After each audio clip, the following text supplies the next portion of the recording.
Life is amazing.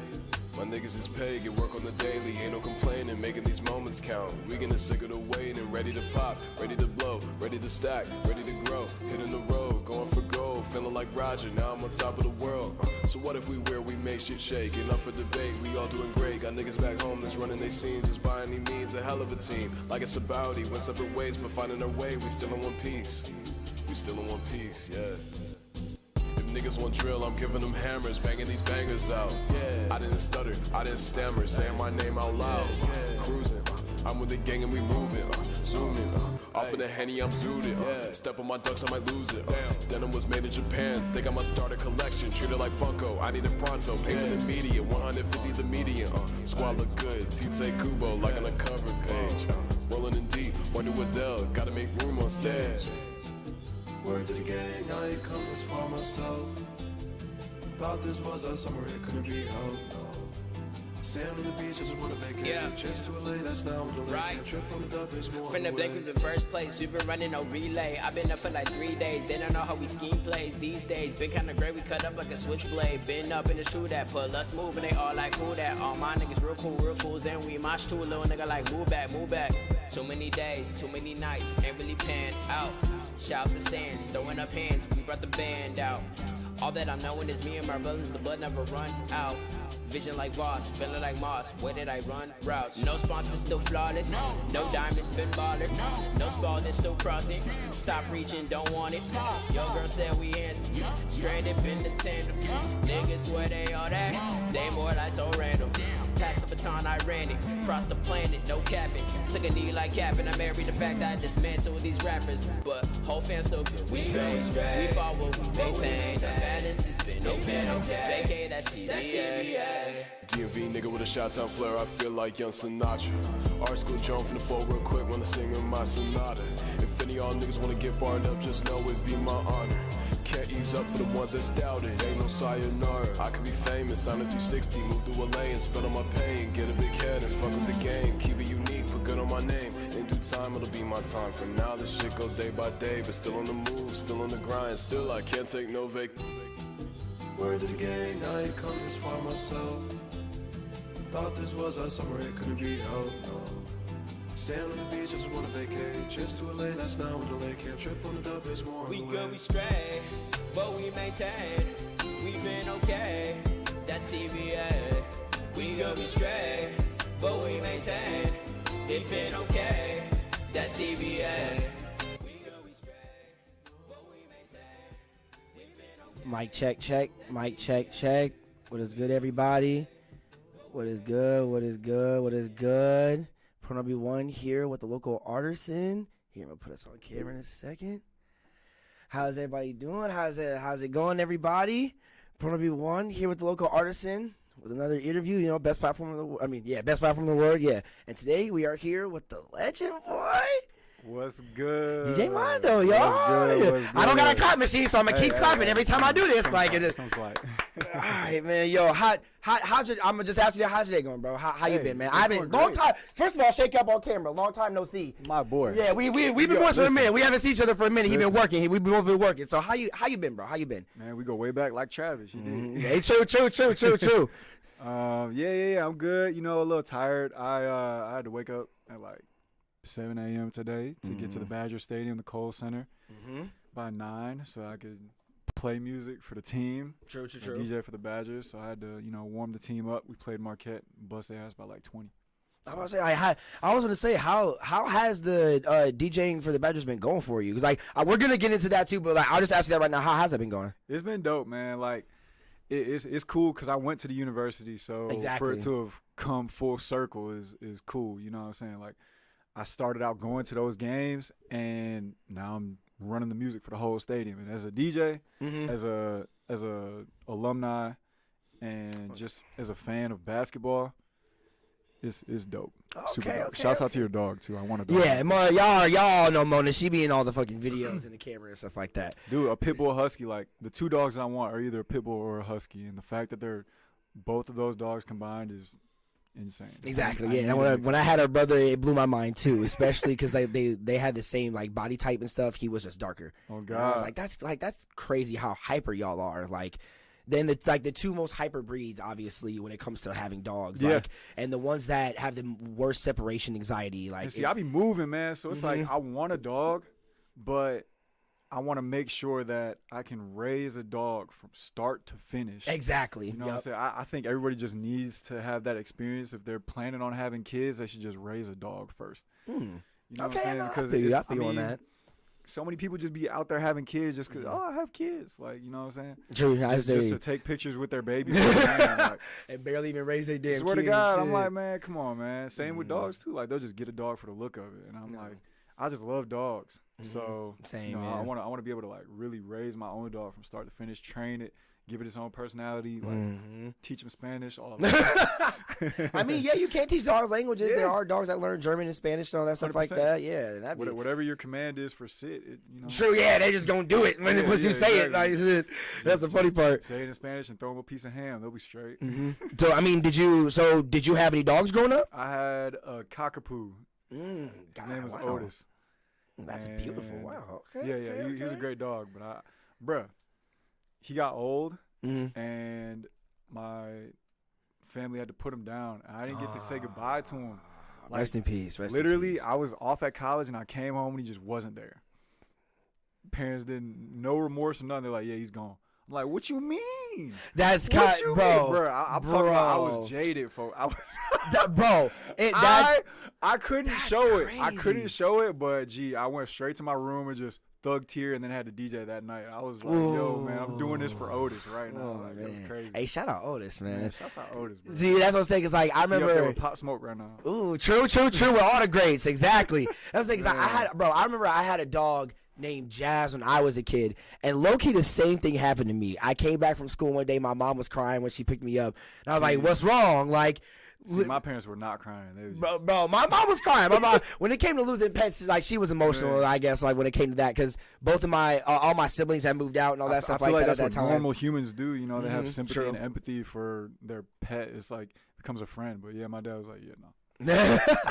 Hey, some parents be like that. It was like when it came to my dad, like he would thug it out and stuff, but my mom would feel and shit like that. And since that was like my first dog that like I remember growing up and raising and stuff like that, so yeah, man, I felt a way about it. I ain't gonna lie to you. Dogs are like Horcruxes, bro. You just piece of your soul, just go with them, bro. True. Swear to God. Especially when you come, especially when you come back from like doing something and you didn't expect to hear that news. That's the crazy part. That is the craziest part. I didn't hear the news. I just came home. Like, my dog barked. Yeah, that's the craziest part. My dog barked a lot, right? So, like, I just came home, and I was probably, I mean, you know, like, he'd be chilling and stuff, but I was in and out the house maybe, like, 2 or 3 times that day, and I was like, it's quiet, man. Like, why is it so quiet?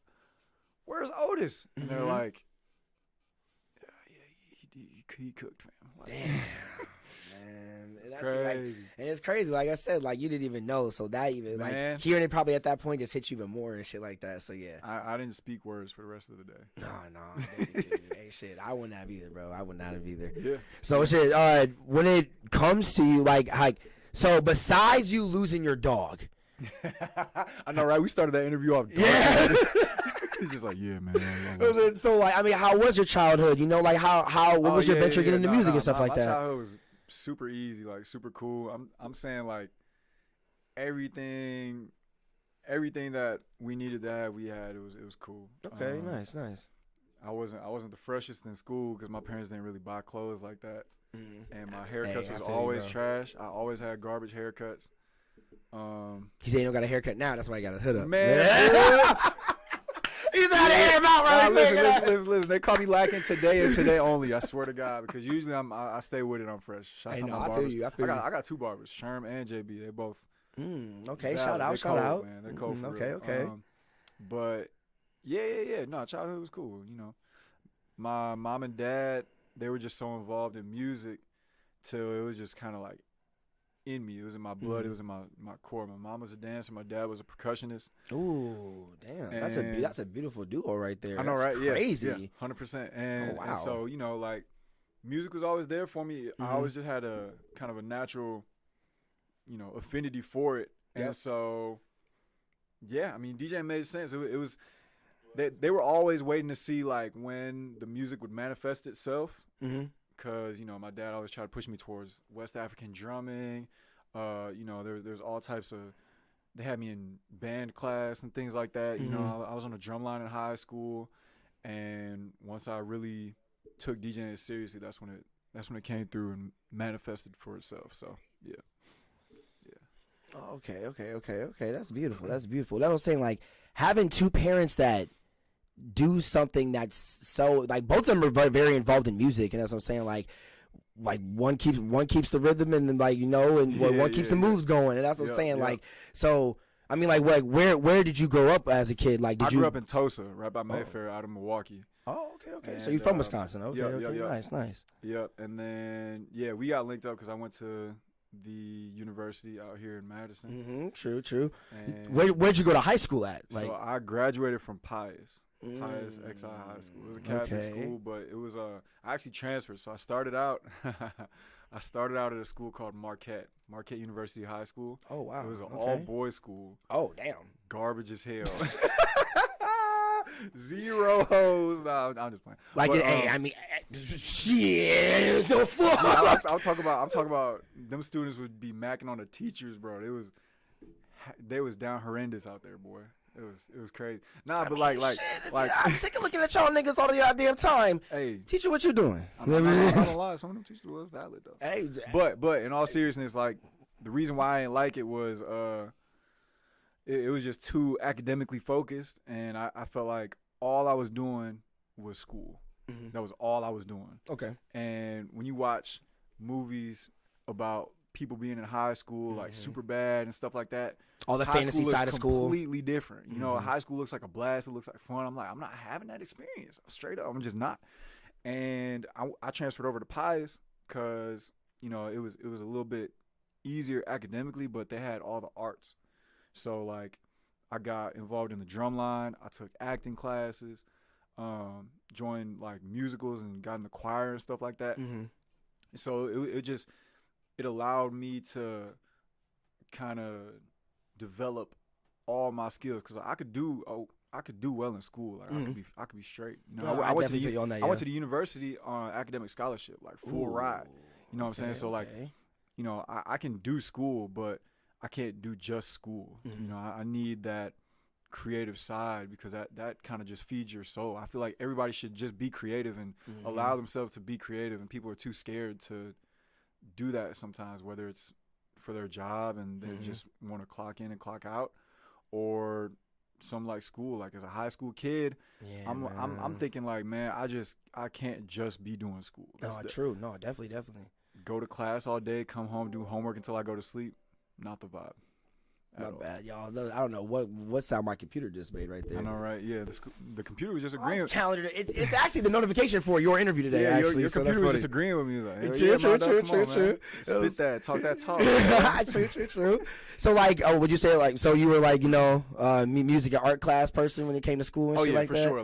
Like going to the music classes, the acting classes, that was just like the highlight of my day. It wasn't even like I was in school. I was just in there having fun. You was an acting kid? Goofing off. Yeah, I mean, it was cool because Pius, that's another thing about like high school, like stereotypical high school type stuff. It's like jocks at one table, the weirdo art kids at another table, the anime kids and all that stuff. But what was cool about Pius specifically, like when I was going, it was like, all right, you can have a basketball star that's a great singer, and just like the two departments, they were cool with each other, where it's like, all right, look, we got practice at this time, but I know y'all got rehearsal at this time, so let's do it. Like, everybody was everything, and everybody just kicked it with each other. So it wasn't even like that. Of course, you had like the weirdo art kids and like the jock guys. Of course, you gonna have that anywhere you go.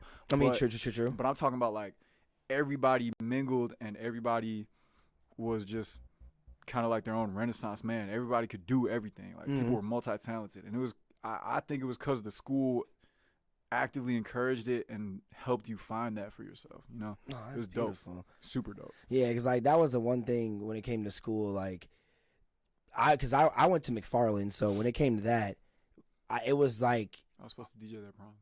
Really? Yep. Oh man, I'm finna get y'all lit, boy.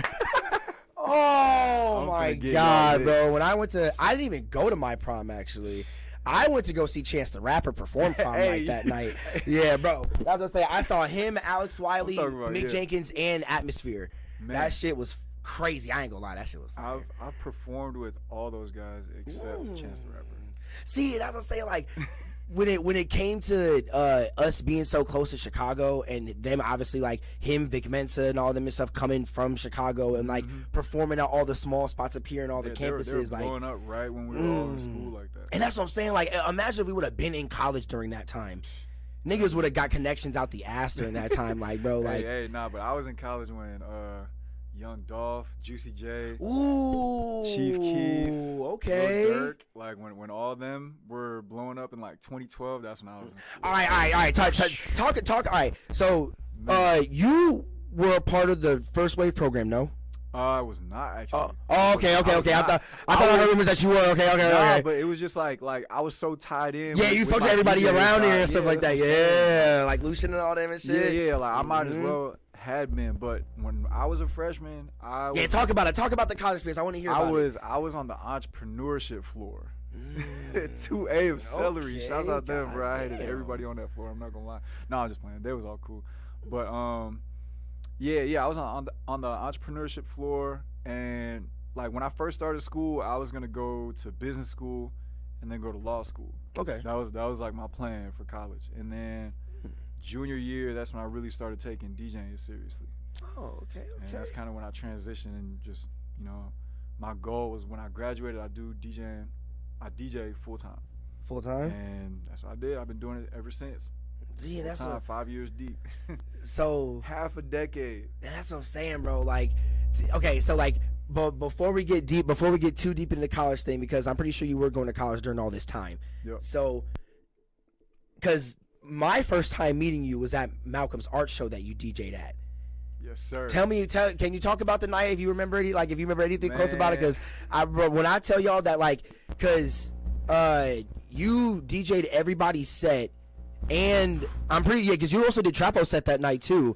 And yeah, I think so. Was that him or was that you or Trey? I don't know, because I might have, but I remember he had a band.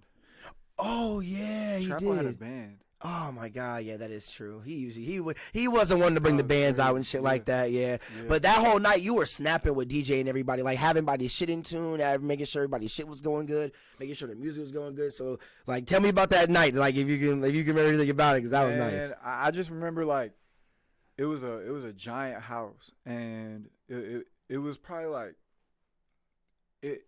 I would think of it as like a frat house. It was just a super big house, but instead of frat boys living in it, it was just a bunch of like hipster white people that just loved music and throwing parties. Yep. And so they would build like a 1 to 2 inch platform. Yep. Be all black and shit like that. Yeah. They built a wood platform and put like a little stage on it, put speakers, microphones, all type of stuff on stage. And they would just throw concerts. And which is fire, so it was crazy. And so Malcolm hit me up. He was like, "Yo, I need a DJ." I said, "Bet." And yeah, it was pretty much a nightmare from then on out. Man, this shit would get crazy, man. It's like it'd be so many people jam packed up in there, and because so many people would show up. Yeah, man, people throwing water and rappers doing all type of stuff for their set. People walking up like literally 30 seconds after their set started, talking about some, "Hey, download my music." I'm just like, man, like all type. Can you just get it from SoundCloud and things like that? Like every type of like professional and unprofessional thing you could imagine that would happen at a show has happened at that show. Like it was lit, and that's how doing things like that, it gets you up to speed ASAP. True. No lie. No fucking lie. You know exactly what you like about a show, what you don't like, and how to change it. That is true. Yeah, it's just doing things like that just gave me so much experience so quick, and that's what I value the most about it. But I would get that big cracking. I was saying, like, yeah, bro. I would get it lit. I'm not gonna lie. The energy was always just crazy. And that's what I'm saying, because you bring the energy, because like when it comes to most even producers or DJs that I see, they aren't like talkative when they do their work, or they're not like, they don't bring the energy that they're supposed to bring when it comes to them keeping the groove of the show. Just stay like right over the mixer, just looking at the laptop the whole time. I've seen DJs that'll just look at their screen the entire time and never look at the crowd once, which is crazy to me because it's like you're supposed to be the life of the party, or at least the lifeline. If the party's going badly, then you're supposed to be able to save it. So if you're not looking at the crowd, if you don't know what they want to listen to, if you don't know if they're having fun or not, you're not doing your job. That is true. Then shit. Okay, then give me your the first place you ever DJ'd at, like, seriously. Like, where you were like, all right, I'm gonna take this show seriously. I gotta keep the energy set, like everything well done. Yeah, I mean, like, when I was first starting out, like, DJing started as a hobby, right? So I would always kind of take each step seriously, and I think it's important to be able to do that. Like, you have to treat, beautiful. I love hearing that. You have to treat every show, one, like it's your last, and two, you have to be able to DJ the same, perform the same, whether it's 5 or 5,000, right? So, like, you know. Hey, preach to him. He dropping knowledge on y'all, man. This, bro. This goes for even like DJs, producers, rappers, bro. Like he just said, treat this shit seriously from the start to the fucking finish, bro. Yeah, and you know, like, as you progress, naturally, sometimes it gets hard to do that. Like, true. You know, when I was starting out, if somebody was like, "Yo, DJ at my house party," I'm like, "Bet, I'm there." Even if it's, you know, even like. In high school, I had a DJ app on my phone. So, like, when we would drive, I would just DJ the car ride on my phone, right? That's amazing. That was, like, my first experience DJing, you know what I'm saying? And then I get to college. Different levels. Levels. You feel me? Like I got to college and did a radio show. So I had a weekly radio show. So I would DJ on the student radio station. That was probably, like, my first, like, not paid, but I took it seriously, had a time commitment every week, and that's what got me connected with all the artists. That shit, hey, talk about it. Hey, keep talking about it. I want to hear about that too, shit. Right. That's what got me connected with people like Keys, people like Stunt New, Ray Sean, yeah, shout out. Bully, all types of people, bro. Like, everybody that I know from Madison that raps, like, I pretty much met them because of the radio station and what I was doing there. Okay. And then, you know, you fast forward like another 2 years, my junior year, I started DJing at the club at a club named Liquid. Yep, shout out Liquid, yeah. That was my first residency, so I was making like... I remember them nights. Yeah, you know, making like $400 every Saturday, guaranteed. Like, as a kid just starting out, like, when I really, like, had to pay bills, I'm like, I don't know how I'm gonna pay them, but I'm gonna pay them somehow, right? Exactly. And then something like that comes along, gives you consistent weekly money, where I could just pay all my bills and be cool.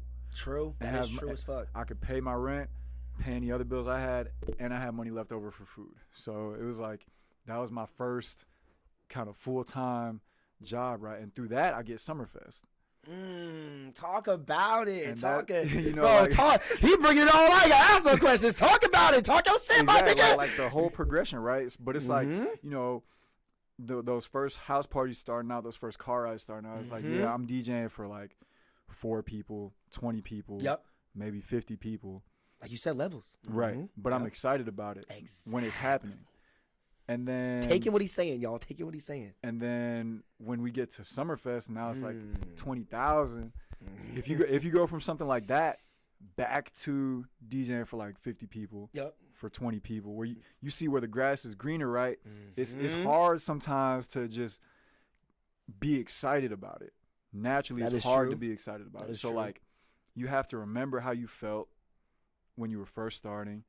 And that's where the work part of it comes in, where you just have to just recreate that feeling for yourself, so that you can give your performance well for everybody, whether it's, again, 5 people, 50 people, or 50,000. You know what I'm saying? So that's where the hardest part comes in, is like when you do like a crazy show, and then you got to go and do like something that's just real low key, or you know, something that just doesn't get you as excited because you've seen bigger things and you see where it can go. You know, you just gotta just do it and do it well. And that's what I'm saying. Your quality has to be the same every time. Exactly. So you've never experienced stage fright, is what I'm hearing. No. No. Never. There's no stage fright really. Like there, you know, I love what I do. I have talk to him. Please talk to him. A lot of fun doing what I do, and I would rather be stressed out, tired, any emotion that I could feel, whether positive or negative. I would rather feel it doing this and DJing and doing what I love to do, rather than like cashier at a store or working a corporate job for a boss. True. There's nothing wrong with that. It's just that that's not what I wanted to do.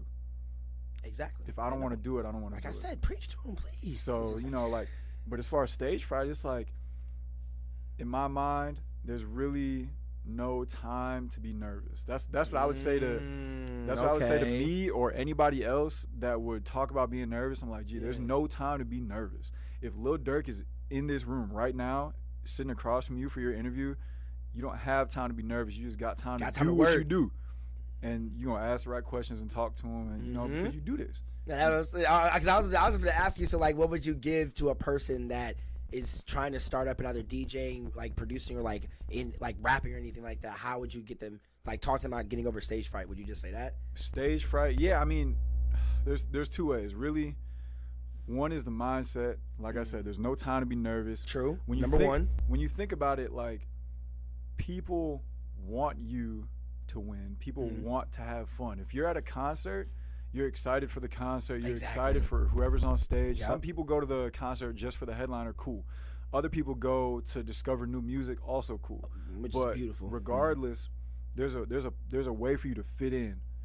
You know, I've been to shows where nobody's there for me, but I know that what I'm about to do is going to be fun for the people that are in that crowd. About to get this good. Got to get the crowd rocking. Yeah, you know, so it's like honestly, it's easier for me to do a show with 4,000, 50,000 people than it is to do a show with 10 people or 50 people. It's easier to rock a big stage because it's I feel like you get more of your creativity out. Yeah, but it's more like the crowd effect, like groupthink.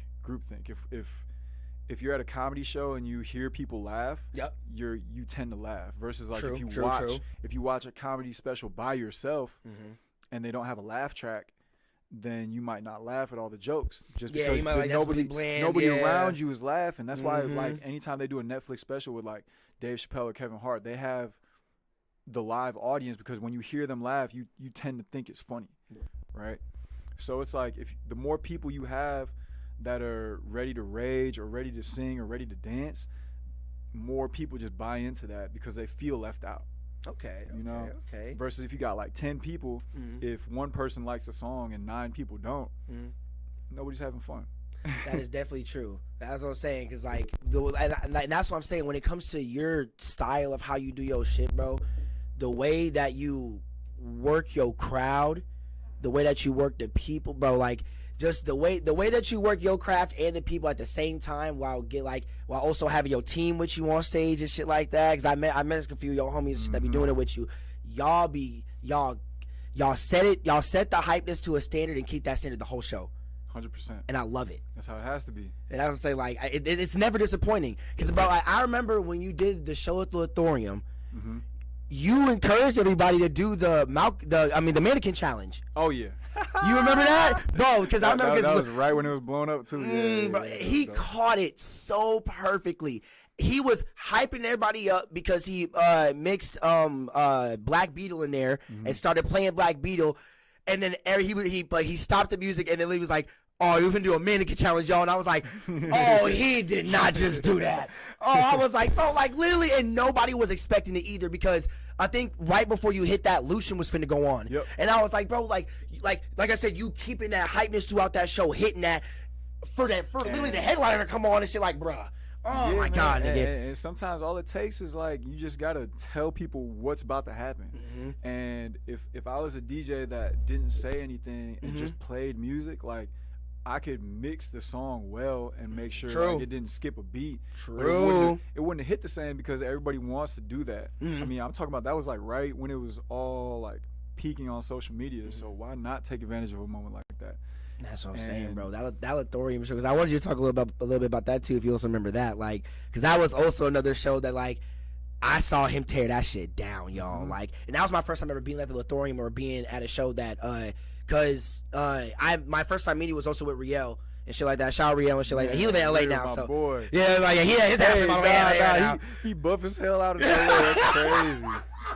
that nigga Riel Leroy out there and shit like that. You know what I'm saying? So like when it came to that Lathorium show, like, oh, okay, here, my bad. Y'all already know technical difficulties. Go check out the merch. Y'all already know what it is. So when it comes to that, bro, I wanted you to talk a little bit about that show, because I was on stage with you for that, and I actually got to see you actually do your artistry, like, behind the desk in real time. You lay that bitch down. Yeah. Talk about it, bro. I want to hear it, please. Man, it's just like, you know, I've practiced so much and I put so much time and effort into my mixes and what I'm doing. It kind of comes second nature to me. Like, okay. And especially, it's funny, like, starting out when I was doing the shows at the Loft and shows at Liquid and stuff and the house parties, I didn't have any equipment. So, like, I would literally just plug an aux cord straight into my laptop and DJ off my laptop. And hey, you gotta be innovative. Yeah, but it's just funny because, like, doing that didn't get me any DJ friends. Like, coming up, I had no DJ friends and they was jealous of the boy. No mentors. Not even that. It was just I just they just jealous of the kid. They saw you shutting house parties down. They was like, damn, nigga, we can't even shut shows down like this. Fuck. Hey, nowadays, yeah, it's definitely some envy out there. Oh, no, crazy. Yeah, like, no, I feel you. Man, but back then it was more like a classist type of vibe. Like, DJs would look down on other DJs if you weren't DJing on turntables or using at least a controller or the industry standard is CDJs. If you're not using CDJs, like, DJs would really just, like, write me off and act like I'm trash. And I could pull my laptop out right now and just give you a clean mix where, like, you just bobbing your head the same way through, won't skip a beat. Like, it'll be fire. Fire mix. Just on my laptop, not flashy. No, true. You know, that forced me to that laptop, your samurai sword. Yeah, you know, absolutely. He said he came with his blade with him and shit like that, boy. And you know, it saved me because there have been times where the first time I did Summerfest, right, the CDJs weren't working. I didn't download a driver. It's real technical stuff, but basically you have to download an application to your computer, so that your computer can work with the program. Exactly. Right. So I didn't have that downloaded, so I couldn't use the CDJs. And so what I had to do is I had to plug the aux into my computer and just DJ off the laptop. Okay. And if I'm a DJ, as any good DJ should do. Yeah, you know, like, if I'm a DJ and I didn't know how to DJ without CDJs, and I brought the CDJs to Summerfest so I could use them, and they didn't work, then I wouldn't be able to DJ. Exactly. But you know, like, always gotta have backup plans. Yeah, I feel like every DJ should know how to DJ on every piece of equipment, no matter what it is. You should be able to just be fluent in all those languages, because they're all pretty much the same. That's true. Yeah. It's just different pieces of equipment. Clubs have different pieces from wherever you go. You have your own preference, and then sometimes things just don't work. So you have to be able to just do whatever you can to work with what you got. Yeah, that is true. You know. Because I would say, like, so going into that, as what are you talking about? I don't even get why I'm asking this question. Give me the worst show you've ever had. Like, where in your opinion, this was ass. Like, I did ass here today. Like, this went 20 times better. Okay, so I mean, there's been a couple different types of trash shows. Okay. Right? Hey, talk about it. So let them know. I remember there's one show I did at Mexican Fiesta, which is on the Summerfest grounds, but it's just Latin music. True. I was playing music I was opening for some Latin artists, whatever. And I prepared all my music and I started playing. Okay. And everybody was standing on the bleachers. Okay. And then probably like 5 minutes into my set, everybody sat down. Right? So I'm thinking, like, am I fucking? What if I got just sit down? I was like, I think I'm fucking up right now. Like it was crazy, right? Because in my head, I'm playing bangers like Latin pop hits, like going crazy, right? And I'm just looking. Every time I'm looking up, I'm like, everybody's sitting down. Like you, all right, I'm gonna take them over here. Play this song, like boom, they'll be able to sing to this for sure. Play it, and like they're singing, but they're sitting down. I'm like, dog, like this is crazy. And like, you know, that was the first time where I felt insecure on stage. Where I'm like, okay, damn, like I don't know what to do. I feel like I must not have done my research right. I must be behind on my music or something. Where I'm just like, I'm not doing it right.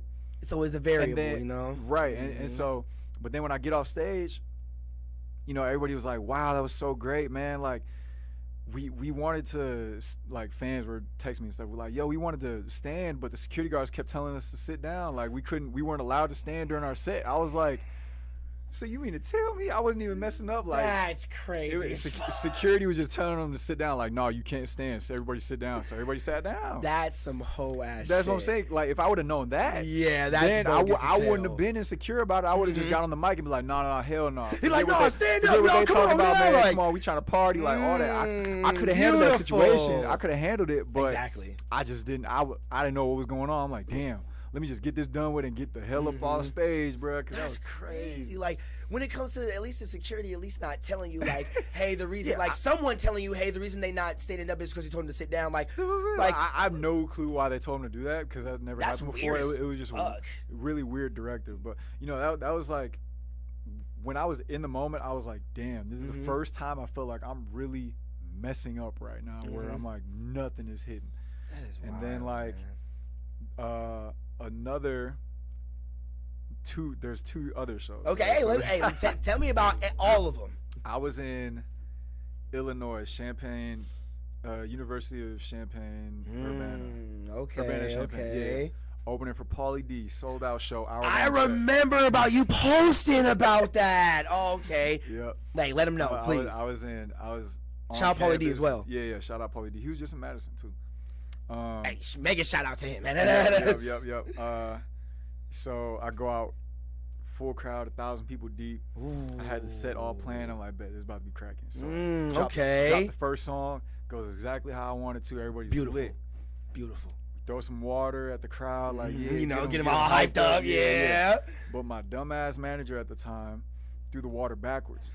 So I go like we hype up the crowd. We go back to my computer, water all over my laptop. And I was like, oh God, tried to wipe it down, tried to start my next song, right? I started it, but the first song wouldn't stop because my computer was just like crashing. So I had two songs playing at the same time, sounded horrible. And I just shut my laptop, shut the music off. I was like, I told my boy Keys, I was like, Keys, go to the car, get the iPhone adapter now.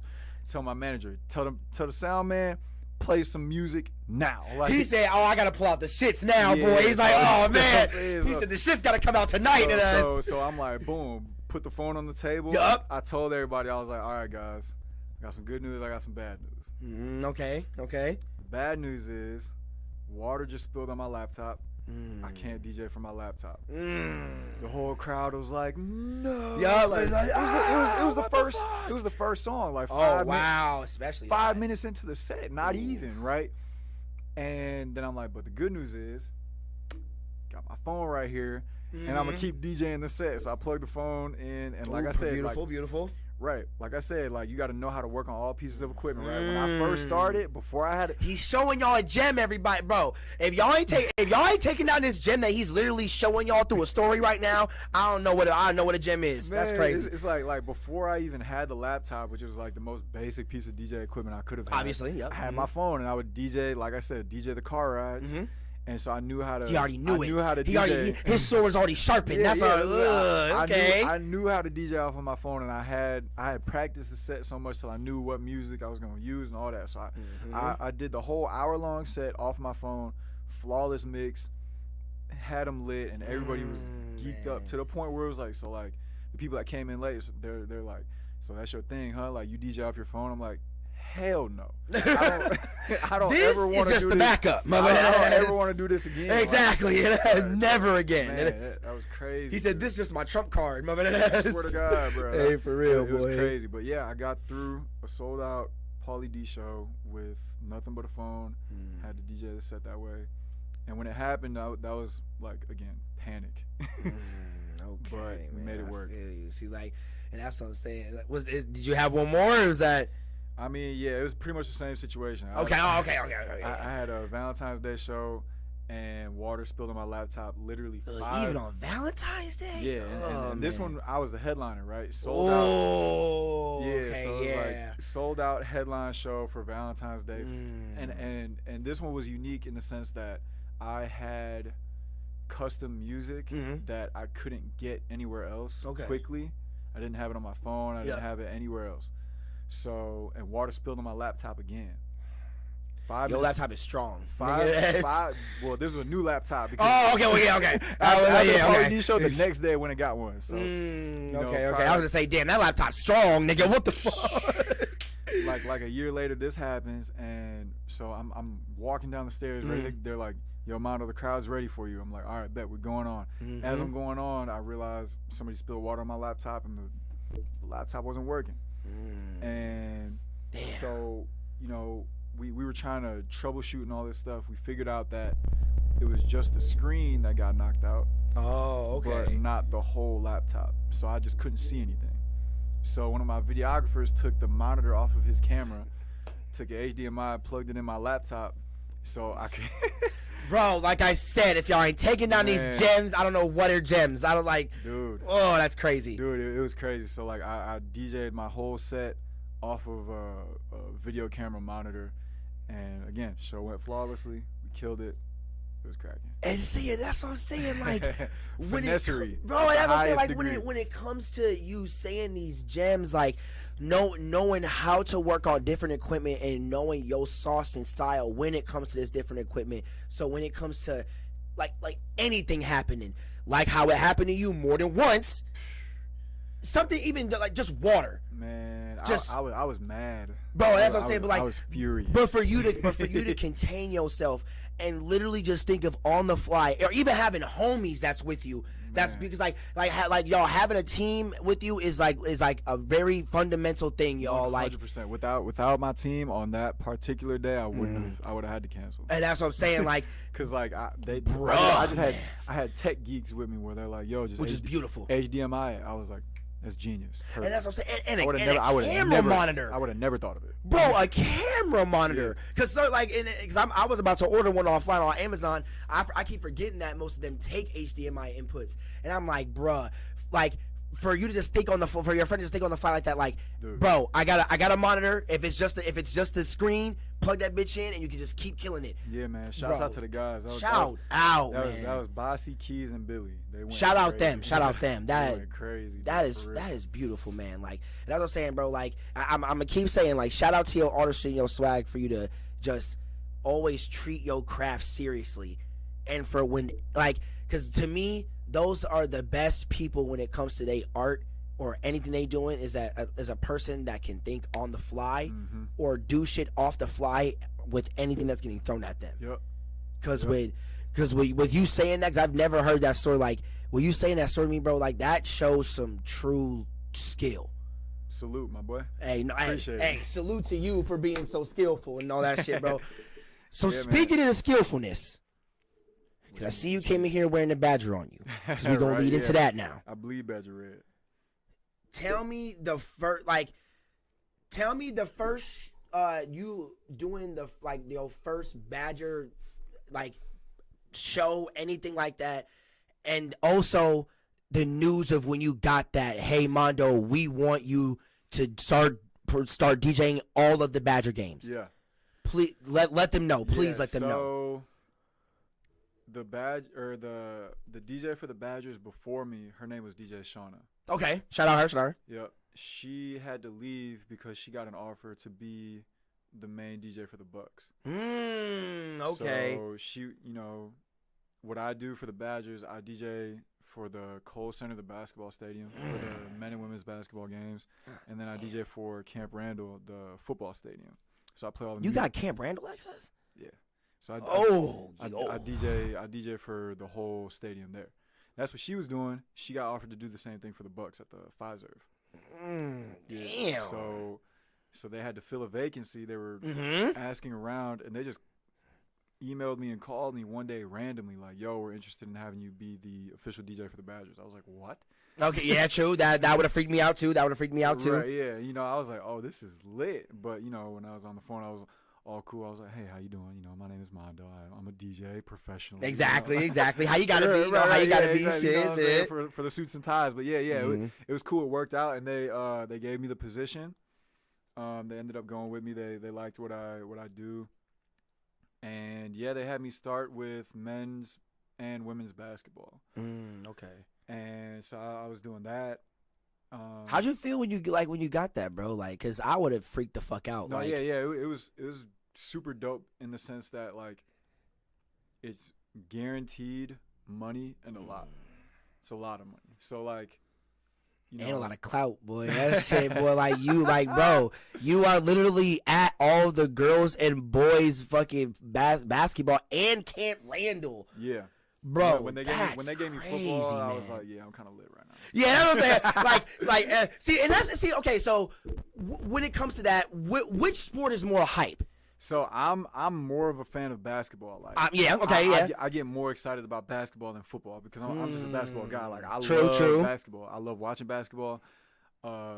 Basketball highlight plays are more fun to watch to me than football highlight plays. I just like basketball. Hey, not true. I feel you. But football has the bigger stadium, which is also true. Yeah, I'm the guy that plays jump around, which is a Madison tradition. Which is true. You know, like. Just being that guy and like, I don't know, it's dope.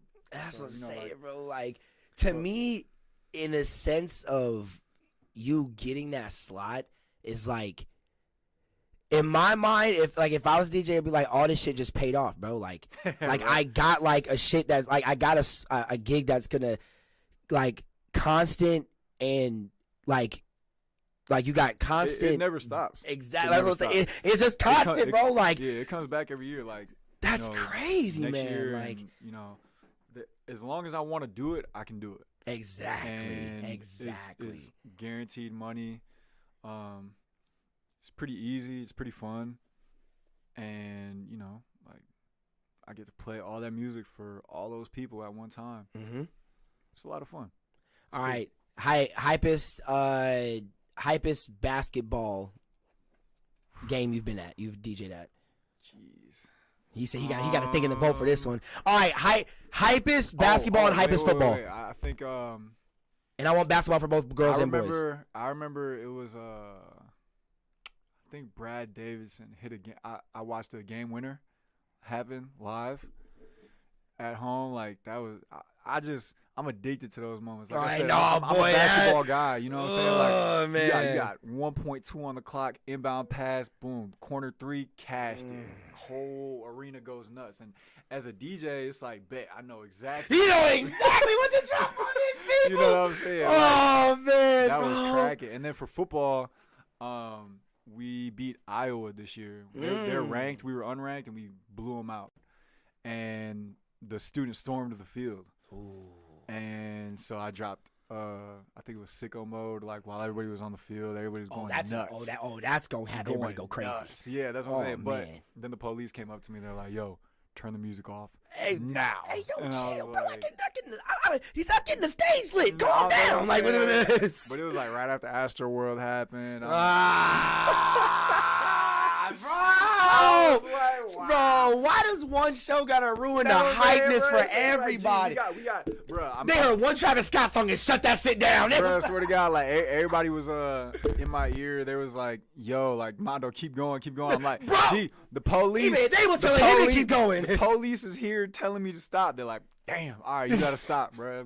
They didn't want their DJ. They didn't want to have to bail out their DJ. You feel me? It would have been low key funny if you would have just been like, I would have went to jail for it. Like I would have been fine. If you would have like looked at them and just would like turned it up louder. Yeah, like, I know, right? Like, if I had to go to jail for anything, it'd be playing music in a police officer's face. Like, that'd be fire. Hey, man, because, bro, it's like I feel like, bro, like I said, those are the moments that you live for. That's what I'm saying. You don't just get moments like that. That's a blue moon type shit. Exactly. Like, people were in my ear like, man, this is so lame. Like, hey, bro, this is oh, garbage. man, because like, I already know. People were just on the field, not doing anything, just standing there. I already know if you would have kept the music going, that would have turned into a game-winning into a game-winning game into your show. 100%. You would have had that shit rocking for like 2 hours after that shit game would have ended. I had Sicko Mode playing. I had Mo Bamba playing. Obviously, it was just like this boy had all the Cactus Jack shit playing. Boy. Right. It was just like the guaranteed slaps that like, and then I had All I Do Is Win, ready, like just fun music that everybody could just yell to. And I know for a fact like no other game day DJ would have really like done things like that to where like you got 30,000 people in the field just ready to go crazy. That is true, like, man. I would have had them freaking out like for real. Damn, it's probably good I couldn't play it because they would have got the moshing for sure. Okay. Somebody's child would have been caught in the mix. It's funny how you talk about childhood. Craziest either prom or you've done birthdays, right? Oh yeah, for sure. Craziest prom or birthday? Definitely the high school shows, like the proms and homecomings are crazy. I think like the craziest school, I guess. Yeah, the craziest one that I've had so far was West Bend. Shout out them. Okay, West Bend was crazy. Talk about it, Mondo. Talk about it. So West Bend let them know how they been. Let them know how good they was. Yeah, they had like five schools put together for a charity dance. Okay. So it ended up being probably like 2,500 kids. It was literally like a concert. Okay. And I had my DJ buddy, Brother Z. He opened for me and had the kids start like a Mondo chant. So like me and my guy Dose, he's a choreographer. We were backstage. Is he the one with the suits? No, that's Chris. Oh, okay. Cause I met Chris at the show when Trapo headlined the Majestic. Yeah, he was there. Yep. Yeah. Okay. Yeah. So Chris is the one with the suits. You'll get in that in a minute. Dose is the one. He's like my right hand. He just goes ballistic with the dance moves. So we were backstage. Oh, I've been seeing. We're backstage hearing 2,500 kids just like shout my name, like bruh, like. It just felt like how it was supposed to feel. Exactly. Type of thing. Like it was like he a WWE wrestler coming out and saying, boy. It was like foreshadowing, and like we had them pull out all their phone lights and stuff like that. And the way it was set up, like the stage was right here, and we probably had like a cool like 20 yards to run to get to the stage. So like I had Z drop the first song. We run out. And the second they see us run out, everybody starts screaming, and then we get into our set, and it was nuts. Like the energy that West Bend gave us is just unmatched. They're the loudest school, the deepest school. They know all the music, like everything that we play, they go crazy to. So yeah, I gotta shout them out. Nobody's topped that school yet. Before West Bend, it was probably Madison West. Oh yeah, the Madison schools be going wild ape shit. Madison West was cracking. Okay. And then Verona was cracking. Ooh, wow! I'm surprised you're saying Verona. Wow. Yeah, I mean they were lit. Okay. Their homecoming was dope. Their prom was whack. Do you usually get when you play school shows like the principal like kind of getting down your throat like not paying like don't play this, don't play that, don't do this on stage? Like nah, not really. I mean like we know how to conduct ourselves. Like we're not dumb. Beautiful. Like any high school show that I do, all the music is gonna be clean. Okay. So like we play clean music. Yep. True. If they know the words to the music, that's not my fault. You might get a nigga or a bitch yelled out. Yeah. Like especially play Mobamba in that that's what I'm saying. Like all them kids love that song. They know the words. Yeah. They're gonna scream the words to that song at the top. There'll of their be lungs. some songs I feel like schools will like leeway over. I'm not playing the explicit version. It's explicit. He said I got. Yeah.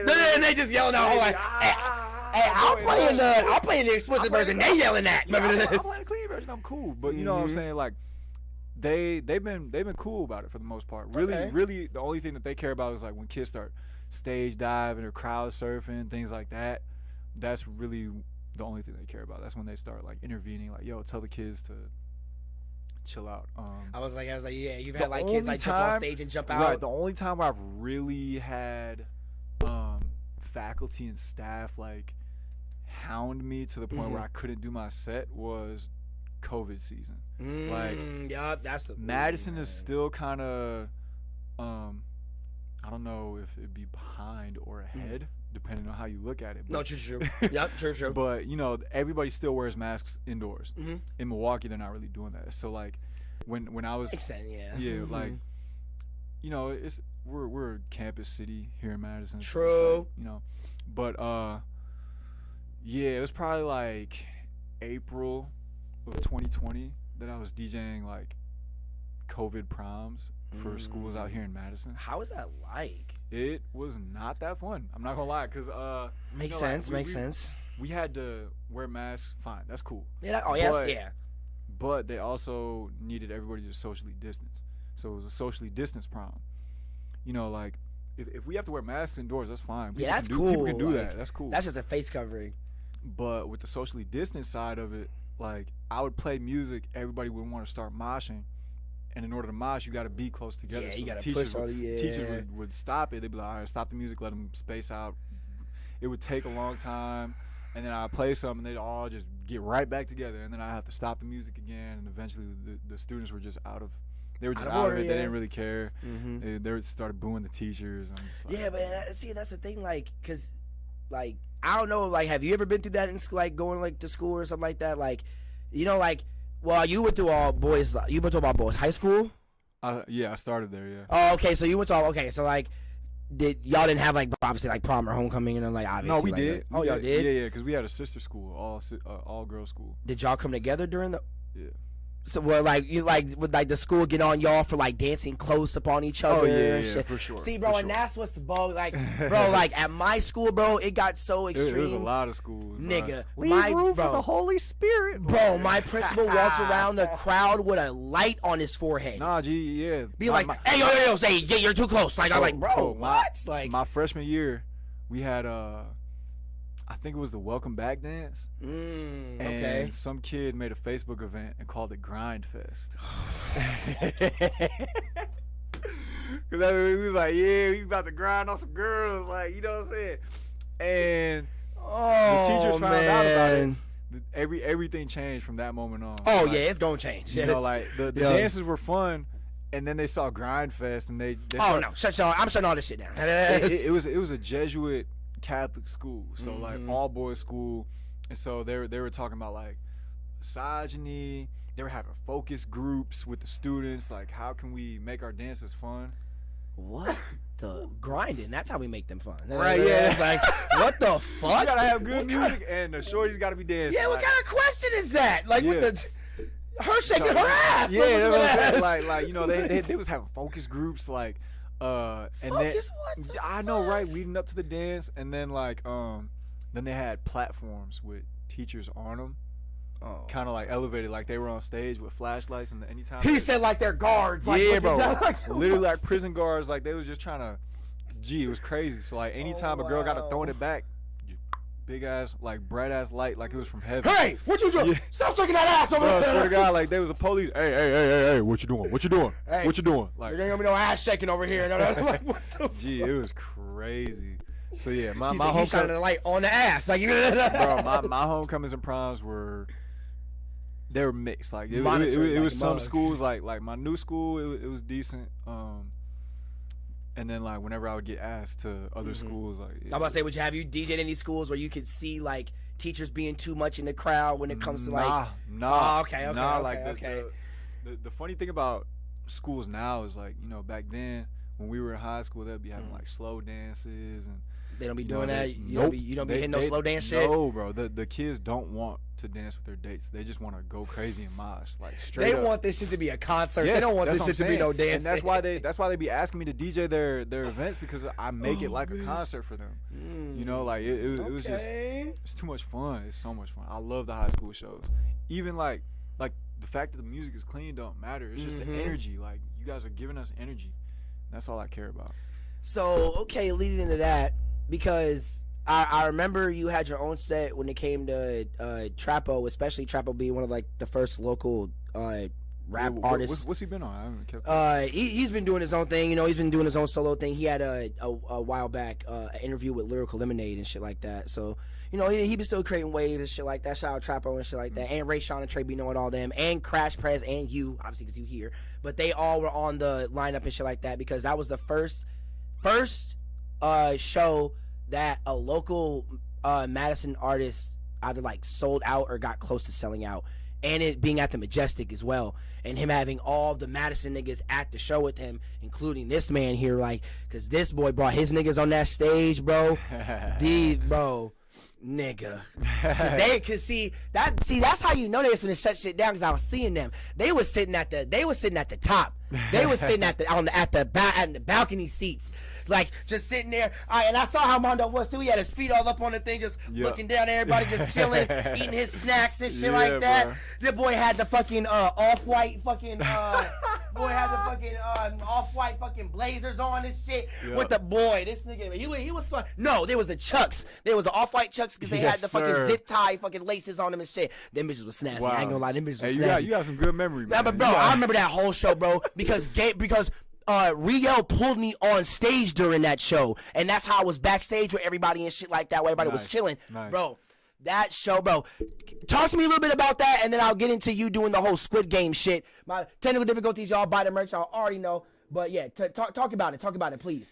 Yeah, I mean, you know, it's always cool being able to do something big for your own city or the city that you're in. True. And talk to them. Like doing that, and it was a lineup all of just people that I had been growing around. Yeah, we all knew and shit. Yeah, like you know, like I didn't grow up in Madison, but when it came to music, my music introduced me to all those people. Exactly. And you know, Crash Prez is such a personality when it comes to performance. Like he just knows how to, again, whether it's 5 people or 5,000, he will interact the same way and get everybody involved the same way every time. He set the standard for a lot of people that I saw performing in Madison and shit. Because I got into like I started getting into like around more people because I met everybody through Riel. Like so, any people I met in music, I met through him. So like that was during the time. Yeah, Malcolm was doing the art shows and shit. You were DJing for everybody at that, like everybody at like the local performances and shit like that. And Me and You happened. The band Me and You that was from Madison campus and Lord of the Fly before he changed his name to Sun. Like it was during that time when everybody and Lucian was also coming out during that time and shit like that. And a couple homies from Milwaukee that was coming back and forth, bro. And it's like Wisco and Johnny and all them was coming out with Elion and stuff. You had Retro and all them, bro. It's crazy, like, bro. Because I had an interview with Red, and we talked about all of us and stuff like that coming up and shit too, bro. He spits, and that's what I'm saying, like. Because I'm gonna have all the Madison niggas on this platform sooner or later, so it's gonna happen. Because I'm gonna have Trey Bino on here after this. Trey Bino, I think he was the first person I ever DJ'd a mixtape for. I did. Remember. I did Bino business. Questions. Talk about it. I did Please. Bino business. Shouts out Trey Bino. Shouts out Trey Bino, man. He look like I can call his ass right now, boy. Oh wow, crazy, dog. Man, that brought back memories. Yeah, I know, right? That mixtape was crazy for real. Like he was on it. For real. That was the first time I like, cause you you hosted that shit. Yeah, like that's my first time hearing you host something. Yeah, like on some DJ drama type moves. Like, it was tight. Bro, talk about it, bro. I was mad he stopped making music, bro. Like I'm glad that he pivoted into an avenue that he fucks with and shit. And you know, like he loves it and he's been flourishing, and I wish him all the success. But man, his music went so hard, bro. And it was probably like a span of like 2 years he didn't drop, and then just switched over to videography, and it worked out. But man, he was on a hot streak where like everything he was putting out was fire. Bro, I remember that mixtape, bro. I remember all the shows at the Vault, at Malcolm when he got Bright Red and stuff like that. When we was shutting that down and shit, he did. I think he performed one time at the Lithoreum. It was one time that I wasn't there, but that's what I'm saying. Like seeing all of us like as a group locally. You know what I'm saying? Everyone was it was a local show, and everybody got into a venue that they weren't aren't supposed to be in at the time. You know what I'm saying? Bro. Like, and that's what I'm saying. We like flooded it out. It was dope. Like seeing everybody do their thing now, bro. Especially with their own teams and their own That's cliques funny and though, groups. because I definitely remember I was just watching from the balcony, and I'm like, oh yeah, just wait. Yeah, bro. That's what I'm saying, bro. And it happened, bro. Like, cause what, like one of the last couple things I wanted to ask you about, so we wrap up this shit, cause we've been on here for what, like an hour or so, or something like that. Yeah. Here, hold on. Let me check the time. I'm the only one working this shit, y'all. So yeah, don't get on my ass when they come to me having to check shit. You're gonna have a team soon. Okay, we got it for an hour and 5. Okay, good. Okay. So one of the last couple things I wanted to ask you. So let me know, bro, that the Squid Game show that you had, that theme show, because that's another thing why I fuck with him, because he also hits it with themes when he does most of his shows and shit like that. I fuck with that. When I saw that Squid Games flyer, my nigga, I was like, oh, this nigga hit it with something different, bro. Hey, I appreciate it. Bro, like, let me know, bro. How'd that go, bro? Like, putting on that, because like everybody in the content creation space that I be watching was using Squid Games to do content, and for you using that for a show, talk about it, bro. I need to hear it, bro. Yeah, I mean, it was funny because there was another, on the same night that we had that show, there was another bar that announced that they were doing like a Squid Games theme. You lying? And we saw their flyer and we were just like, yeah, bro, like, what y'all doing, nigga? Y'all fucked up, man. We saw their flyer, we saw their promo, we saw their costuming, and it just wasn't really up to par like ours was. It was just so funny. It's crazy when you look at a poster and they like kind of competing with you, and they're like, oh, these niggas fucked up. Like, I feel it, bro. It's a good feeling, like, knowing that, you can kind of influence and make a wave to the point where people want to, like, copy and kind of just hop on that wave and be like, oh, that's a good idea. Like, he already did the work for me, so let's do it. Exactly. You know what I'm saying? I feel that, bro. I really genuinely feel like a lot of people are paying attention to what we do. Because in Milwaukee, for DJs, the whole scene is the club. Hey, talk about it, bro, because I've learned that. But when I first moved from Madison to Milwaukee, and I tried getting into the club, it was just all cliquey. Because the club owners only care about money. True. The club promoters care about the clout. If they don't know you, and he's still dropping gems, y'all. Like, I'm telling y'all, he's still dropping gems right now. So keep going. Yeah, it's like the promoter doesn't know you. So if I know you're a good DJ, I know I can sell the club if you're in there. Okay, true. If I don't know him, he's a new guy. He says he's good. Everybody says they're good. I don't know him. I'm not finna put my promo behind this guy. Exactly. I don't co-sign. And the DJs, if you're DJing at a club and I ask, yo, let me DJ at the club you're DJing at, it's like, what am I going to get out of it? If anything, I'm putting you on, and it puts you in the position to take my spot. So the DJ is not going to help either. That is also true. Again, the club owners don't know if you can make money. The promoters don't know if you can bring people, and the DJs want to keep their residency. They don't want to lose it to somebody who's either better or cheaper. Doggy dog world, kind of what I'm hearing. Yeah. So I mean, it makes sense. True. No, definitely. Yeah, it's like that in fucking rap and shit too. Like, my thing was, all right, if that's the case, I don't need to be in the clubs. Like, I'll just go over here, brand my own show. True. Which he is phenomenal at doing. And I'll just get everybody up in there. And it worked out because, like, the clubs are all 21 plus, and we were trying to hit high school seniors and college freshmen. True. And it worked out. Every time it would just be flooded out, sold out. Like, we've been. Hey, I mean, bro, like, this year we've been selling out every week since September.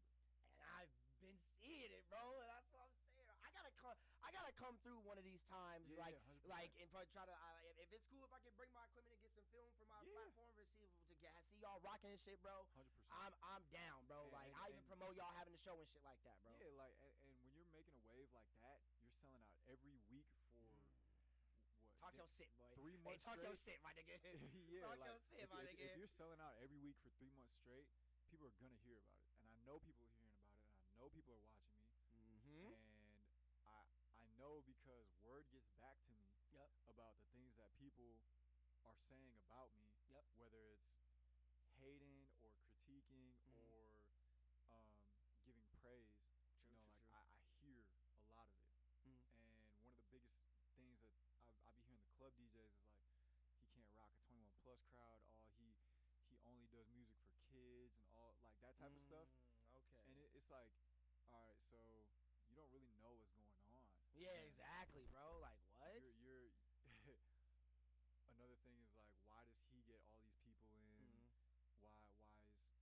Why is this happening? Yeah, exactly, bro. You know, bro. And it's just like, no, sometimes you just got to show. That's what I'm talking about. I'll just play out. DJ Mondo didn't even talk your shit, nigga. What are we talking about? But yeah, man, it's like what we got is real, is genuine. Like, we have a full team. I got an army behind me. I got my own media team, and photo, I'm video. Seeing it. We got photo, video, graphic design. We got lights, custom lights for the show. We have choreography, 2 choreographers that build out the dances. You hear the professionalism just spewing out his mouth right now. We got damn near 4 DJs now that work under me. So, you know, like, they got their own thing popping. And when I need openers for shows, I loop them in. True. We got artists, rappers.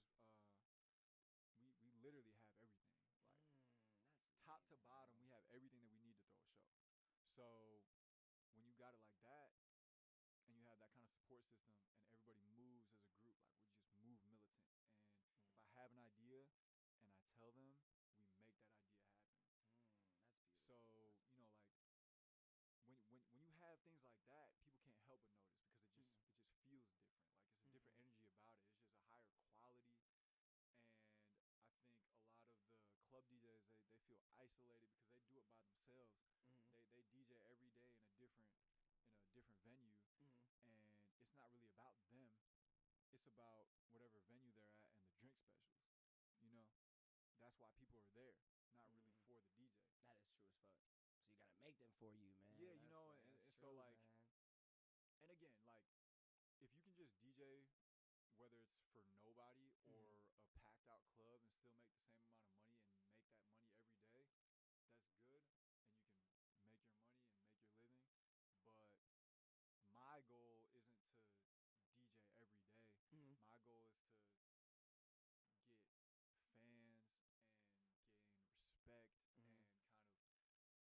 and gain respect and kind of a good loyal fan base. Influence people. Exactly. From like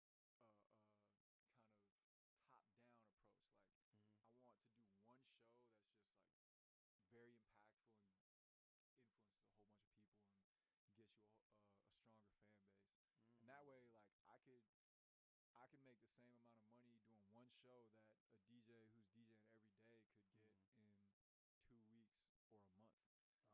That's how I want it to happen. And I'm seeing it, bro. And that's what's happening right now. And that's what I'm saying. Like, talk your shit. Like, what you want to happen.